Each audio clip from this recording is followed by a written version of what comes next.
नमस्कार साथियों, हैप्पी रक्षाबंधन। सभी भाई बहनों को रक्षाबंधन के पावन पर्व की ढेर सारी शुभकामनाएं।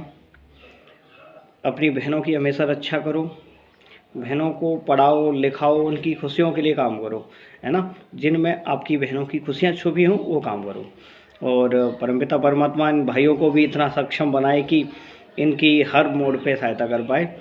तो मेरी तरफ से ढेर सारी शुभकामनाएं सभी बहनों को। अब नेक्स्ट बात करते हैं विद्या संबल योजना की, जो कि बहुत ज़्यादा चर्चा में है। पहले जब आया था नोटिफिकेशन तो एक दिन आया तो लगा ठीक है, आ चुका नोटिफिकेशन, लेकिन उसमें टाइम कम दिया गया था। 27 तारीख लास्ट डेट बता दी गई कि साहब फॉर्म वॉर्म भरना है तो भर लो, बाकी कुछ नहीं। तो इसके लिए लेट नाइट, कल की बात है, कल बोले तो लगभग 27 अगस्त को ये वहाँ से जो शिक्षा निदेशालय है बीकानेर से ऑर्डर आए, ऑफिशियल नोटिफिकेशन रिलीज़ किया गया, जिसमें बताया गया कि 31 तारीख तक जो विज्ञप्ति है वो जारी हो जाएगी। रिक्तियाँ कहाँ कहाँ पर हैं, और ये प्रथम चरण में विद्या संबल योजना के तहत जो फर्स्ट एड के शिक्षक हैं उनकी नियुक्ति की जाएगी, जिसके लिए उनके द्वारा आवेदन मांगे गए हैं। 1 सितंबर से लेकर के 4 सितंबर तक हम आवेदन कर सकते हैं, जो भी साथी करना चाहते हैं फर्स्ट एड के लिए। जिनके पास निर्धारित योग्यता है जो कि आरपीएससी डिमांड करती है वही कर सकते हैं, और जो रिटायर हो चुके हैं जो टीचर, उनके लिए एज लिमिट भी फिक्स कर दिया कि 65 ईयर्स तक ही कर सकते हैं, उससे बाद में नहीं कर पाओगे।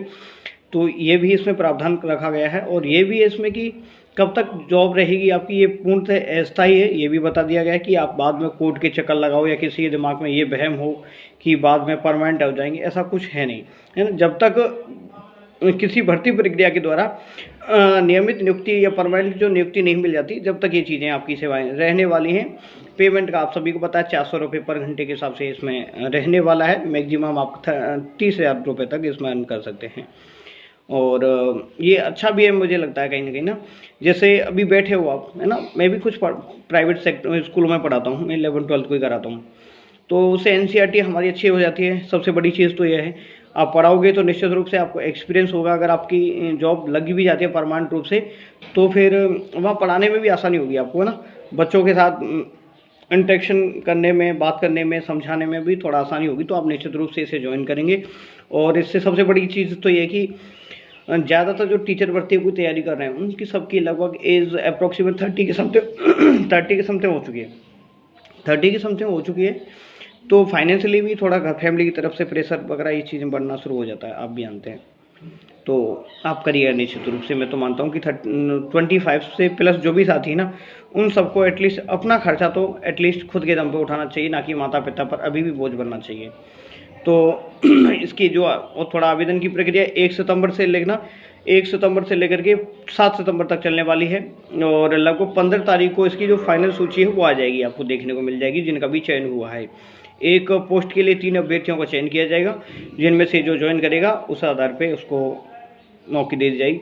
और इसमें जो सिलेक्शन का प्रोसीजर ये रखा गया है कि जो भी आपके सेशन, जो एकेडमिक सेशंस में इसमें दिया नहीं गया ढंग से, इसमें क्लियरिफिकेशन नहीं दिया गया। पहले था ऐसे 30%, जैसे पहले था 30% हम बीएड का मान रहे थे, है ना, लेकिन इसमें ये बताया नहीं कि बीएड का 30% लेंगे, एमए का 30% लेंगे, या फिर ग्रेजुएशन वाला जो बीएससी या एमए बीए किया है तो उसका कितना लेंगे, ये इसमें क्लियरिफिकेशन नहीं दिया इन लोगों के द्वारा। तो वो भी आप ध्यान रखेंगे। तो आपको सभी शैक्षिक योग्यताओं की प्रतियाँ लगानी होगी उसमें, निश्चित रूप से आवेदन करें। और जो रिक्तियों की सूची है कि कहाँ कहाँ पर जो सीट्स हैं वेकेंट हैं, तो वहाँ पर गेस्ट फैकल्टी के रूप में लगाया जाएगा, पूर्णतः अस्थायी रूप से लगाया जाएगा। कोई भ्रम ना पाले कि बाद में कोर्ट के चक्कर लगा लेंगे, ये कर लेंगे, वो कर लेंगे, वैसे कुछ नहीं होने वाला। तो ये अब थोड़ा गवर्नमेंट की तरफ से टाइम दे दिया गया 6 से 7 दिन का, तो अच्छा है ना। आप अपने डॉक्यूमेंट्स तैयार कर लो बढ़िया तरीके से, सभी के सभी ओरिजिनल डॉक्यूमेंट लगाओ, बाकी का बढ़िया मस्त रहो, स्वस्थ रहो, व्यस्त रहो। और अगेन आपको हैप्पी रक्षाबंधन। सभी बहनों को, भाइयों को, सभी को हैप्पी रक्षाबंधन, है ना। चलो, धन्यवाद।